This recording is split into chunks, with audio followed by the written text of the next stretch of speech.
सारा मेहरारू मिल के एकरा के तस पिटाई कैलक कि हम का बताई। तस पिटाई कैलक एकरा के 3 दिन तक ले पीटते रह गए। अरे वहाँ का सरपंच घूस लेके काम करता है। वहाँ का सरपंच कागज जब कराया ना तो वहाँ का सरपंच 3500 रुपया महबूब देवान से घूस लेकर काम करता था वो। इनके पति का नाम जो महबूब देवान है वो हमेशा इनको दारू पी के पीटते हैं, मारते हैं और इनको घर में नहीं रखते हैं। इनके घर का ससुर, इनका भसुर, इनका बड़ा दियादिन और इनकी सास भी हमेशा इनको पीटती है, मारती है। गाड़ी के भाड़ा करा के लेके 10 किलो चाउर रख रहा है, बेच के गाड़ी के भाड़ा करा के अपना बेटी अपना घर चलाए। जब से मैंने थाना पर ने वो दौड़ाई जानी कोनो सुनवाई नहीं की थाना एकर कोनो निर्णय निकली कि ना निकली। अभी मैं मौजूद हूँ छानादनो प्रखंड के तीनकोनी गांव में और हमारे सामने एक बहुत दुखियारी लड़की खड़ी हुई है जिनका नाम जायदा खातून है और इनके पिता का नाम इसराइल देवान है। इनका शादी लगभग बताया जा रहा है कि 2008 में हुआ था और इनका पति हमेशा इनको मारता है, पीटता है और घर में रखने के लिए राजी नहीं है। हम इनसे बात करेंगे और पूरी घटना इनके साथ क्या हुई है सब जानकारी लेंगे। ये बताइए जायदा खातून जी, आपके पति का नाम सबसे पहले बताइए क्या है? महबूब देवान। महबूब देवान। और आपके ससुर का नाम बताइए? सराजुल देवान। सराजुल देवान। और आपका शादी कहाँ हुआ है? बकुलिया। बकुलिया। यानी कि इनका कहना है कि जो घोड़ासहन थाना है उसी के समीप एक बकुलिया गांव है, उसी गांव में इनका शादी हुआ है महबूब देवान जी से। जी।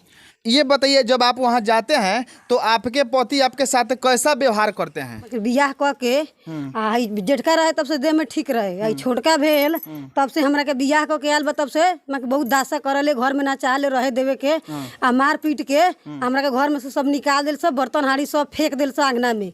तो हम क्या कहाँ रही? पूरी घटना बताइए क्या हुआ इनके साथ। घटना ये भइल बाटे कि मतलब जैसे कि शादी माने कहे का मतलब जा लेकर के बिदागरी हम करी ले। बिदागरी कैले जेठ लड़का रहे जब से माने तक स्थिति सही रहे, ओकरा बाद में कहे के मतलब ई जैसे कि छोटका रहल, ओकरा बाद में से 2 बार 3 बार पंचायत भैल, वहाँ के मुखिया पंचायत सरपंच पंचायत कैलक। ओकरा बाद में कहे के मतलब हमार बेटी गेल मार पीट करते उसे मारते खेदावते यहाँ पूरा समाज जाना ले कि हाँ हम बेटी के कितना दिन से यहाँ घर पर हम यहाँ राखी ले। ओकरा बाद में हई छौड़ा 1 महीना के पेट में रहल तौले उ चल गेल कहे के मतलब बम्बे गेला के बाद में उस शादी का 6 साल होता ही रह गए। अच्छा, मतलब दूसरा शादी भी कर लिया है? दूसरा शादी का 6 साल होता ही रह गए। कब किए दूसरा शादी? आपके जो दामाद हैं वो कब किए दूसरा शादी? 6 वर्ष भेल, उतना मतलब जानकारी तो ना देवे सो के यहाँ शादी कर ले बस सोचे ना आवे यहाँ। अच्छा, ना आवे तो हमनी के माने बात के जाई पंचायत करे, हमारे गार्जियन जाए पंचायत करे, ओकरा बाद में हुआ के कहे ओकर मातारी का हम जानते नहीं की जे हम के नहीं भेल का भेल हम नहीं जानते हमरा बेटा के बारे में। जैसे कि रे तोल भेल गए, ओकरा बाद में हम कोर्ट में केस कैली। कोर्ट में केस कैली तो एगो नोटिस गेल तक कहे के मतलब हुआ आयल बाहर से हुआ आयल, आयला के बाद में 2 साल ले कहे के मतलब कोनो फोन फान कुछो ना। ओकरा बाद में हमारे एगो गाँव मसई बा, उनका से ओकरा लाग पास हमरा मसई से था लागल कि हाँ ये आदमी खेत बेचे जाइता। तो ये हमार बेटी बिना बोलावले गेल ओकरा दूरा पर खेत रोकेला। वहाँ के लोग कहलक जब आयल बड़े बबी तो तू रह ना तब बेच लेता। ओकरा समझ में बाल तो हम कहनी कि ना हमार बेटी इसे ना रही। तो 3 दिन के बाद जनवरी पड़ल तो जनवरी में फिर एकरा के इज्जत से विदा कर देनी। विदा करला के बाद में 10 दिन सही से रखलक आ 10 दिन के बाद एकरा फिर मारपीट करे लागल। मारपीट करे लग तो हम मातारी मानी कहे के मतलब हम जाई कह के चल, फिर ओकन के बात उहे रहे खर्चा न देवे, मार के पानी उझिल देवे, कहे के चूल्ही फोड़ देवे, माने जथी जरावे उथी चला के मारे, माने सब सहन करते करते हम थाना पर 3 बार केस कैली। 3 बार दरखास्त बढ़ाई। थाना वाला क्या बोला? थाना वाला मतलब आयल तो उ आवे, जैसे दरखास्त बढ़ाई तो उ आवे जैसे खोजे कहाँ बोल कहाँ भाई सब गोड़ा भाग जाए फिर चल जाए। अच्छा। ओकरा बाद में कुछो ना भल। फिर एक बाद में भल के बात है जैसे कि बेल्ट से बहुत मार मरले रहे। 1 तारीख के दारू पी के 1 तारीख के बहुत मार पूरा बेकार कर दे रहे मार के। ओकरा बाद में हम गेली, गेला के बाद में जैसे कि लोग कहता कि आज रह जा, सरपंच कहे कि हाँ रह जा, आज साँझे फैसला हुई। हम कहनी बिहान हमने के ईद बा हम कैसे रह सकै तारी। ओकरा बाद में गाँव के लोग कहलक जाए, बाद में अब ना कुछो कही। फिर ओकरा बाद में फिर मरलक तो फिर थाना पर गेल। फिर थाना पर गेल तो थाना पर गेल दरखास्त पढ़ौल। दरखास्त पढ़ेला के बाद में फिर पुलिस आयल। उ भागल तो एके भागल 1 महीना न फोन न फान कुछो ना। हमरा बेटी के मोबाइल बिगाड़ गेल, घरे चलायल। घरे अला के बाद में कहे मतलब 12 दिन के बाद ही फिर बकुलिया में गेल। तो बकुलिया में गेला के बाद में एकर मतलब मर्दुआ से कौनो ना रहे। मर्दुआ से सारा मेहरारू मिल के एकरा के तस पिटाई कैलक कि हम का बताई। तस पिटाई कैलक एकरा के 3 दिन तक ले पीटते रह गए। जे दिन कहे के मतलब हम खोजत रही मीडिया वाला कि वही हालत में हम लेके जाए, लेकिन ना मीडिया वाला के हमरा ना नंबर मिलल ना कोनो संपर्क मिलल। ओकरा बाद में कहे के मतलब हम रह के नहीं रोगा के ओकरा बाद में गाड़ी के भाड़ा करा के लेके 10 किलो चाउर रख रहे ओकरा के बेच के गाड़ी के भाड़ा करा के अपना बेटी अपना घरे चलाए। जब से माने थाना पर एने ओने दौड़े जानी कोनो सुनवाई नहीं के कि थाना एकर कोनो निर्णय निकली कि ना निकली। जब लड़की हरदा सब भोगेला तैयार बे कि हमरे के सही खर्चा देवो, सही से खर्चा देवो, हमरे के लुगा कपड़ा देवो। हमरा बेटा से के दिन अपना बेटा के कहल केस के सुलो ना करबे तो लड़का के 2 बेर चोरा में चल आइली। हमरा बेटा के 1 तारीख के गेरा ऐसे वही के बेरा हमरा बेटा के नहर पर तो चोरा के घर में बंद कर दे रहा। लाज के मारे गांव समाज के मारे के उसे ना बतैली बात। वहाँ के लोग एगो जन ना हमरा के असलम ना होबा तो जानलक। ओकरा बाद में कहे हमारा बेटा के जब कहनी कि ठीक बात तू होता ही रहा हम अपहरण वाला केस करे जाता नहीं तो ओकरा गाँव के लोग जाने कौन देखलक 2-4 गो आदमी कहलक दे दे साला ना तो फंस जाए। तो लड़का के छोड़लक चावड़ा जपल चूता छोड़ के रास्ता पर से भाग के आल घर। ये बताइए जायदा खातून जी आपको पीटता है कौन कौन? मंसूर देवान। हाँ वो कौन है मंसूर देवान? भांसुर भांसुर। आ सहबूब देवान। ये कौन है? उ देवर बा। अच्छा अच्छा एगो जुबैदी खातून। ये कौन है? ई सास बा। सास बा। एगो अफरीना खातून दयादिन बाबू। अच्छा आ एगो हलीमा खातून वो दयादिन बा। आपके पोते भी मारते हैं? हाँ। देखिए इस दुखियारी जायदा खातून के साथ कितना बड़ा नाइंसाफ हो रहा है। इनके जो पति है महबूब देवान जो घोड़ा सहन थाना के बकुलिया गांव के रहने वाले हैं और इस लड़की से 2008 में उनका शादी हुआ था। यह लड़की जब भी वहां जाती है वह महबूब देवान इनको दारू पी के हमेशा पीटता है मारता है और वहाँ की प्रशासन जो है हाथ पर हाथ धर के बैठी हुई है और इस गरीब आदमी को इंसाफ नहीं मिल रहा है। और इनकी माँ भी यहाँ पे खड़ी है जो रो रो को अपनी दुख सुना रही है, अपने बेटी का दुख सुना रही है। कोई भी इनके दुख को सुनने वाला नहीं है। न वहाँ की प्रशासन इस बात को सुन रहा है, न वहाँ के मुखिया इस बात को सुन रहा है, न वहाँ की सरपंच इस बात को सुन रहा है। तो मैं कहना चाहता हूँ वहाँ के प्रशासन को आप हाथ पर हाथ धके बैठे हुए हैं तो अपना हाथ खोलिए और जाइए महबूब देवान को गिरफ्तार कीजिए और इस बेचारे को इंसाफ दिलाइए। यहाँ 2 लड़के खड़े हैं जो जायदा खातून के बेटे हैं। मैं इनसे भी बात करता हूँ। ये बताओ बाबू कि तुम्हारा नाम क्या है? अब्दुल कलाम आज़ाद। अब्दुल कलाम। ये बताओ कि तुम्हारे पापा तुम लोग को रखना चाहते हैं कि नहीं? नहीं। क्या करते हैं? मारते हैं मेरा माँ को। और तुमको भी मारते हैं? हाँ। मतलब कब से मार रहे हैं तुम लोग को? बहुत साल से मार रहे हैं। कितना लगभग? लगभग 7-8 साल से। 7-8 साल से। और वो दूसरा भी शादी कर लिए हैं? वो कहाँ रहती है? वो बकुलिया भी रहती है। मतलब कि तुम्हारे घर में? तो क्या कहना चाहते हो प्रशासन से और वहाँ के मुखिया से? न्याय चाहिए। न्याय चाहिए। ये बताइए भैया आप क्या लगिएगा इनका? हमारा दोस्त का बहन है। बहन है। इनको वहाँ के ससुराल के लोग जब पीट रहे थे तो आप वहाँ गए थे बुलाने? जी जी हम गए थे। वहाँ घटना क्या हुआ बताइए। घटना ये होता पंखा जो है ना स्टैंड सीलिंग पंखा वो चला के इसको मार दिया गया था। मार दिया। और ये बेहोश पड़ी थी। इसका झोटा वोटा सब 4 औरत था सब नोच रही थी। अच्छा। और तो हमारा देख के होश खराब हो गया। खुद हमको नहीं बुझा रहा है हम कहाँ जाएं अब। अच्छा ये बताइए भाई साहब आप इनका क्या लगेगा? हम इसका भाई लगेंगे। आपका नाम क्या है? शमशेर आलम। शमशेर आलम जी घटना क्या हुआ इसको बताइए। एक के मारे ला पीटे ला सब घर में से निकाल दे सब जान से मारे के चाहेला। ये बताइए कौन मारता है इनको? हमारा बहनों ही मारते हैं। और कौन कौन मारता है? और इसका घर में जो है सब मारते हैं। सब कोई मारता है। तो आप लोग वहाँ गए कभी पूछताछ नहीं किए कि हमारे बहन को क्यों मारते हैं? पूछताछ करते हैं तो वहाँ कोई सुनवाई नहीं होता है। कोई सुनवाई नहीं होता है। वहाँ के मुखिया से ये बात आप लोग बोले? जी बोले हैं। अच्छा क्या बोल रही हैं? अरे वहाँ का सरपंच घूस लेके काम करता है। अब मुखिया वहाँ के? मुखिया के बारे में तो मुखिया घुघुआ का है। अच्छा। उसका नंबर रखे हुए हैं उनके जैसे पीट पाट हमारा लड़की कर रहा था ना उसी समय में हम गए थे वहाँ पर फोन किए थे। अच्छा। बताइए कि हमारा लड़की के बहुत मार मारा हुआ है तो थोड़ा जाकर देखिए पता कीजिए तो हमारा लड़की मार के मुआ देगा। तो ठीक है हम पता कर रहे हैं लेकिन नहीं पता नहीं किया जब तक लड़की मेरी बेहोश पड़ी हुई थी। गाँव के लोग बताया कि तुम्हारा लड़की के अपना बुला के ले जाओ मार देगा वो सब।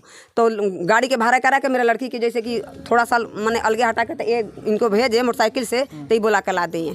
हाँ वहाँ का सरपंच कागज जब कराया ना तो वहाँ का सरपंच 3500 रुपया महबूब देवान से घूस लेकर काम करता था वो। अच्छा। हाँ इन लोग का साफ तौर पे कहना है कि जो यहाँ जायदा खातून ये बेचारी यहाँ पे खड़ी है इनके शादी हुए लगभग 10 से 12 साल हो गया है और इनके पति का नाम जो महबूब देवान है वो हमेशा इनको दारू पी के पीटते हैं मारते हैं और इनको घर में नहीं रखते हैं। इनके घर का ससुर इनका भसुर इनका बड़ा दयादिन और इनकी सास भी हमेशा इनको पीटती है मारती है और इनको वहाँ अपने ससुराल में नहीं रहने देती है। तो मैं वहाँ के प्रशासनिक विभाग से और वहाँ के सरपंच साहब से ये ताला करना चाहता हूँ इस कार्रवाई को सही तरीके से जांच किया जाए और इस बेचारी को इंसाफ मिले। कोई ऐसा बाप नहीं चाहेगा कि अपने बेटी की शादी कर दे और उसका दामाद हमेशा उसको पीटते रहे, मारते रहे, उसकी ज़िंदगी खराब कर दे। इन लोग का कहना है कि इनका जो पति है एक दूसरा शादी भी कर लिया है। ये बताइए कि जो दूसरा शादी किया है वो लड़की कहाँ की है? समस्तीपुर के। समस्तीपुर के। मतलब लड़की कैसी है? लड़की पहले 2 गो बियाह कैलक। आपके मतलब आपके पति से शादी करने के पहले 2 गो बियाह कर लिया था? हाँ। अच्छा। 2 गो बियाह कैले बा तो दोनों मर के देश से कौन गो बेटी बा। अच्छा। हाँ, तब हमरा आदमी के फंसा के या बियाह कर ले बता एकरो देश से 2 गो बेटा बा। अच्छा। हाँ। साफ तौर पे इनके कहना है कि इनका पति जो शादी किए हैं उससे पहले भी वो लड़की 2 गो शादी कर ली थी और उसका भी 2-3 गो बाल बचा है और इनके पति को फंसा कर वो शादी कर लिया है और इस बेचारी को दुख के गड्ढा में ढकेल दिया है। अभी आप क्या कह रहे थे कि आपके मोबाइल में कल फोन आया था, क्या घटना है? मेरे मोबाइल में फोन आया था कि मतलब 2:55 पर वो फोन किया था। अच्छा। महबूब देवान। अच्छा। वो मेरे नाती के लिए, मेरे बेटे के लिए वो धमकी दे रहा था। क्या धमकी दे रहा था? धमकी दे रहा था इसीलिए कि तुम केस उठाओगी नहीं तो तुम्हारा लड़का लोग के उठाकर मैं जान से मार दूंगा। अच्छा, अपहरण कर लूंगा। हाँ, अपहरण कर लूंगा। और थोड़ा दिखाइए कौन सा नंबर? यही नंबर है। यही नंबर है। हाँ। आप लोग देखिए वीडियो में साफ तौर से दिखाया जा रहा है। थोड़ा जूम कैमरा लाइए इधर। और कल इनके दामाद महबूब देवान ने कल इनके मोबाइल पर फ़ोन किया, कहा कि मैं आपके लड़के को उठा लूँगा और अपहरण कर दूंगा और आप लोग केस नहीं उठाइएगा तो जान से भी मार दूंगा। और जिस नंबर से कॉल आया था वह नंबर है 85-389 और 79-181। और कल 2 तारीख को इस दोनों नंबर से अपहरण करने के लिए धमकी दिया गया। यही बात है ना? हाँ, यही बात है। फिर भी एक बार जैसे कि एक बार मेरे लड़के को वो अपहरण कर लिया था पहले। अच्छा। वो तीसरे महीना मतलब 1 तारीख को। अच्छा। तीसरे महीना 1 तारीख को मेरे लड़का को अपहरण कर लिया था। हाँ। वो लड़का को घर में ले जाकर बंद कर दिया था। वो लड़का बहुत ज्यादा रो रहा था ना, वो आ गया, वही लड़का है। अच्छा। देखिए यही वह लड़का है जिसको आपके दामाद महबूब देवान इसी को अपहरण किए थे।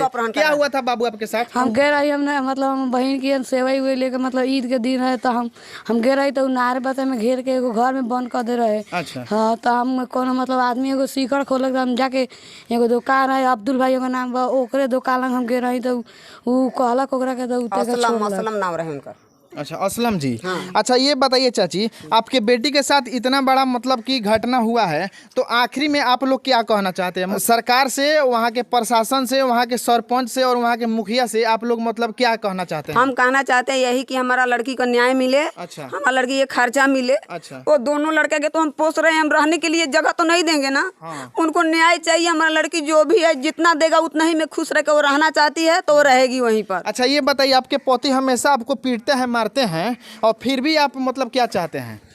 हम चाहे तारी वही घर में रह, हमरा के खर्चा पानी निमन से देवो, कपड़ा लत्ता निमन से देवो। हाँ। आ सही सलामत राखो हमरा के। अच्छा। और देखिए इस बेचारी को, ये जो जायदा खातून है, इनके ऊपर दुखों का पहाड़ टूटा हुआ है। इनकी माँ भी यहाँ पे खड़ी है और इनका दोनों बच्चा जो है यहाँ पे खड़े हैं और इनका पति जो है महबूब देवान इनको हमेशा पीटता है, मारता है। लेकिन इस बेचारी के ऊपर इतना बड़ा संकट भी आया है, फिर भी अपने पति को कह रहे हैं कि हमको अच्छा से रखे, कपड़ा लत्ता सही से दे, खाना खुराक सही से दे, इस बच्चों को पढ़ाई लिखाए और इसको अच्छा आदमी बनाए और हमको अच्छा से अपने परिवार में रखे। हम उनके साथ रहने के लिए तैयार हैं। अगर ये बताइए चाची कि अगर वह आपका जो दामाद है महबूब देवान अगर इनको सही से नहीं रखता है, हमेशा इसी तरह उसका मतलब रवैया रहेगा, तो फिर आप आगे क्या करिएगा?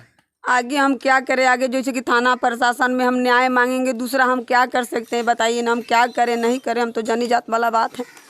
जैसे कि हम 2 गो बादशाह है, मेरी बेटी अगर रहना चाहती है तो उसको न्याय मिलना चाहिए प्रशासन से, कोर्ट से, मेरे सरपंच मुखिया सबसे हम मिनती मांग रहे हैं, कर जो रहे हैं कि हमारा लड़की को न्याय करवा दीजिए। बस दूसरा हम क्या बताएं? और देखिए इस दुखियारी माँ को जो रो रो के इनका बुरा हाल हुआ है और इनकी बेटी यहाँ पर, इनका 2 गो नाती है, इनका जो दामाद है महबूब देवान इनको हमेशा पीटते रहते हैं, मारते हैं और इनको अपने घर में नहीं रखते हैं। फिर भी उनकी जो ये सास है, इनका कहना है कि हमारे बेटी को अच्छा से रखे, उनको कपड़ा लत्ता दे, खाना खुराक दे और बच्चे को पढ़ाई लिखाए। और वहाँ के प्रशासनिक विभाग से भी ये कह रहे हैं कि हमको न्याय मिलना चाहिए। वहाँ के सरपंच साहब भी कह रहे हैं कि हमको न्याय मिलना चाहिए। और वहाँ के मुखिया जी से भी एक गुहार लगा रहे हैं, ये दोनों हाथ जोड़ के विनती कर रही हैं कि इनके बेटी को सही तरीके से रखा जाए, सही सलामत रखा जाए। और मैं चलते चलते ये कहूँगा कि ये इंसानियत नहीं है, बहुत बड़ा इनके साथ धोखा हुआ है और किसी के साथ ऐसा नहीं होना चाहिए। आप लोग इसी तरह तबाही न्यूज इंडिया को देखते रहिए। नए अपडेट के लिए कैमरामैन अब्दुल रहमान के साथ मैं हूँ तहरुद्दीन आलम। जय हिंद।